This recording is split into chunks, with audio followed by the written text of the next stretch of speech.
Trump के आने से पहले चीन के सरकारी बॉन्ड का बुरा हाल हुआ है। जापान के रास्ते पर क्या जा रहा है ड्रैगन, जानेंगे क्या है मामला। तो वहीं दूसरी तरफ मच्छरों पर अब तोप नहीं दागेगा भारत। ड्रोनों को छोटी मिसाइलों से मारने का एक सिस्टम तैयार कर रहा है। जानेंगे क्या है भार्गवास्त्र। जियोपॉलिटिक्स में बहुत कुछ चल रहा है, हमेशा की तरह जानने को मिलेगा बहुत कुछ। आइए जानते हैं इन खबरों को विस्तार से। डोनाल्ड ट्रंप 20 जनवरी को अमेरिका के राष्ट्रपति पद की शपथ लेंगे। उन्होंने चीनी सामान पर तगड़ा टैरिफ लगाने की धमकी दी है। इससे चीन के हाथ पांव फूले हुए हैं। अमेरिका के साथ चीन का ट्रेड $1 ट्रिलियन के करीब है। इससे अंदाजा लगाया जा सकता है कि चीन के लिए अमेरिका की क्या अहमियत है। यही वजह है कि जैसे जैसे ट्रंप की ताजपोशी की डेट नजदीक आ रही है, वैसे वैसे चीन की धड़कनें भी बढ़ रही हैं। चीन की सरकार का 30 साल के मेजोरिटी वाला बॉन्ड हाल के दिनों में बुरी तरीके से गिरा है। यह पहली बार जापान से नीचे चला गया और अमेरिका के बॉन्ड से 310 बेसिस अंक से भी ज्यादा नीचे है। राष्ट्रपति जो बाइडेन और चीन के राष्ट्रपति शी जिनपिंग ने काफी हद तक अमेरिका और चीन के तनाव को एक सीमा में रखने में कामयाब रहे, लेकिन ट्रंप की व्हाइट हाउस में वापसी से तस्वीर बदल सकती है। दुनिया की दूसरी सबसे बड़ी इकोनॉमी वाला देश इस समय आर्थिक मोर्चे पर कई तरह के मुश्किलों का सामना कर रहा है। उसका रियल एस्टेट संकट में है और लोग पैसा खर्च करने के बजाय बचत करने में लगे हैं। पूरी दुनिया जहां महंगाई से परेशान, वहीं चीन में डिफ्लेशन की स्थिति है। ट्रंप ने अपनी चुनावी भाषणों में चीनी सामान पर 60% तक आयात शुल्क लगाने का वादा किया था। इससे अमेरिका और चीन के रिश्ते और खराब हो सकते हैं। शी जिनपिंग अपने देश को टेक्नोलॉजी का पावर हाउस बनाना चाहते हैं और ट्रंप उनकी इस योजना को पलीता लगाना चाहते हैं। ट्रंप ने अपने पहले कार्यकाल में चीनी सामान पर 25% की ड्यूटी लगाई थी। उनके दूसरे कार्यकाल में चीन के लिए परेशानी बढ़ सकती है। IMF ने पहले ही चीन के इकोनॉमी के लिए अपने अनुमान को कम कर दिया है। विशेषज्ञों का कहना है कि चीन में भी उसी तरह का ठहराव आ सकता है जिसमें जापान कई दशक से फंसा है। एक जमाना था जब जापान को अमेरिका के लिए खतरा माना जा रहा था, लेकिन जापान में 1990 के दशक में स्टॉक और प्रॉपर्टी का बुलबुला फूटने से ठहराव आ गया और वो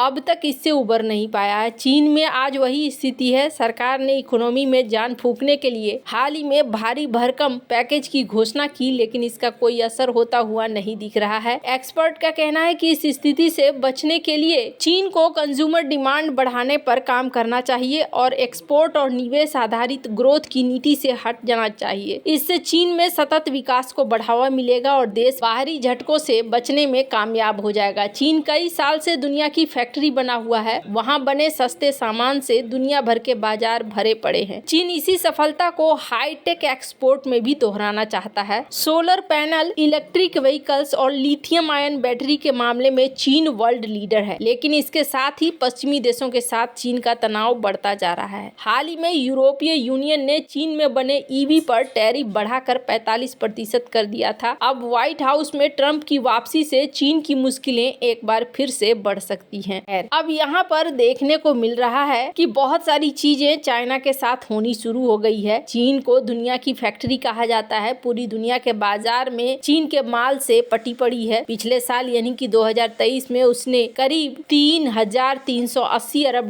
का एक्सपोर्ट किया था, जो भारत से करीब 8 गुना ज्यादा है। लेकिन नवंबर में चीन के एक्सपोर्ट इंपोर्ट में अनुमान से कम रहा। ये कुछ ऐसे समय में हुआ है जब चीन की इकोनॉमी कई मोर्चों पर संघर्ष कर रही है। महामारी के झटकों के बाद अर्थव्यवस्था को बढ़ावा देने की कोशिश हो रही है, लेकिन इसके बावजूद देखने को मिल रहा है कि चाइना को झटके पे झटके लग रहे हैं। खैर, जहां एक तरफ ये सारा सीन देखने को मिल रहा है, वहीं दूसरी तरफ भारत की बात करें तो भारत हाल ही में कई सारी चीजें कर रहा है जो अपनी रक्षा को बढ़ाने के लिए है। मच्छरों के झुंड पर तोप से हमला नहीं किया जाएगा। ठीक उसी तरीके से छोटे ड्रोनों के लिए महंगी मिसाइलें इस्तेमाल करना भी न केवल बेतुका होगा बल्कि फिजूल खर्ची होगी। इसलिए भारत ने छोटे ड्रोनों को एक साथ नष्ट करने के लिए नया सिस्टम तैयार कर लिया है। इसे भार्गवास्त्र नाम दिया है, जो छोटे ड्रोनों से निपटने का एक रास्ता और प्रभावी तरीका है। ये मानो मच्छरों को मारने के लिए एक खास मच्छरदानी जैसा है। इससे हमारी सेना के पैसे और संसाधन बचेंगे। दरअसल भारत ने अपना पहला स्वदेशी माइक्रो मिसाइल सिस्टम परीक्षण किया। यह सिस्टम दुश्मन के ड्रोन के झुंड के खतरे से निपटने के लिए बनाया गया है। इस हफ्ते गोपालपुर समुद्री फायरिंग रेंज में 2 सफल परीक्षण किए गए। ये मल्टी लेयर सिस्टम सेना के लिए बनाया जा रहा रहा है। इसने 2.5 किलोमीटर से ज्यादा दूर के वर्चुअल टारगेट को सफलतापूर्वक निशाना बनाया। ये दिखाता है कि बड़े पैमाने पर ड्रोन हमलों से निपटने के लिए ये एक सस्ता और कारगर विकल्प है। ड्रोन हमले आजकल एक बड़ा खतरा बन गए हैं। सूत्रों ने बताया कि इस काउंटर ड्रोन सिस्टम का नाम भार्गवास्त्र है। ये 6 किलोमीटर से भी ज्यादा दूर से उड़ने वाली छोटी मशीनों का पता लगा सकता है। यह माइक्रो म्यूनिशंस का उपयोग करके उन्हें मार गिरा सकता है। ये म्यूनिशंस दुश्मन की तरफ निर्देशित किए जा सकते हैं। इस सफल परीक्षण को सेना के वरिष्ठ अधिकारियों ने देखा। अब इस सिस्टम का इस साल बड़े और ज्यादा व्यापक परीक्षण किया जाएगा। इसके बाद इसे सेना में शामिल किया जा सकेगा। इकोनॉमिक एक्सप्लोसिव लिमिटेड का ये सिस्टम एक साथ 64 से ज्यादा माइक्रो मिसाइलें दाग सकता है। इसे एक मोबाइल प्लेटफॉर्म पर लगाया जाएगा ताकि इसे जल्दी से खतरे वाली जगह पर पहुंचाया जा सके। इसे हर तरह के इलाके में काम करने के लिए डिजाइन किया गया है। ऊंचाई वाले इलाकों में भी ये काम कर सकता है। ये सेना की खास जरूरतों को पूरा करता है। ये सिस्टम आर्मी एयर डिफेंस की जरूरतों को पूरा करने के लिए बनाया गया है। ये पहला काउंटर ड्रोन सिस्टम है जो माइक्रो मिसाइलों का इस्तेमाल करता है। वायुसेना को भी ऐसे सिस्टम की बहुत जरूरत है। दुनिया के दूसरे देशों में भी ऐसे सिस्टम कम ही है। ऐसे में माना जा रहा है सस्ते ड्रोन जो अक्सर झुंड में इस्तेमाल होते हैं सेना के लिए एक बड़ी चुनौती बन गए हैं। सेना को अपनी महत्वपूर्ण चीजों की रक्षा करने के लिए महंगी एयर डिफेंस मिसाइलों पर निर्भर रहना पड़ता है। इसलिए एक सस्ते सिस्टम की जरूरत है जो आने वाले ड्रोन को मार गिरा सके। इससे महंगी एयर डिफेंस सिस्टम को बड़े खतरों के लिए बचाया जा सकेगा। अभी जहां एक तरफ ये सब कुछ चल रहा है वहीं दूसरी तरफ पीएम मोदी ने आज मुंबई के नेवी डॉकयार्ड में नौसेना के 3 अग्रणी युद्धपोत आईएनएस सूरत, आईएनएस नीलगिरी और आईएनएस वागसीर को राष्ट्र को समर्पित कर दिया। पीएम मोदी ने सोमवार को कहा कि 15 जनवरी 2025 को 3 फ्रंट लाइन नौसैनिक युद्धपोतों के नौसेना में शामिल होने से रक्षा क्षेत्र में वैश्विक नेतृत्वकर्ता बनने की हमारी कोशिशों को मजबूती मिलेगी और आत्मनिर्भरता की दिशा में हमारा प्रयास भी बढ़ेगा। खास बात यह है कि दोनों ही जंगी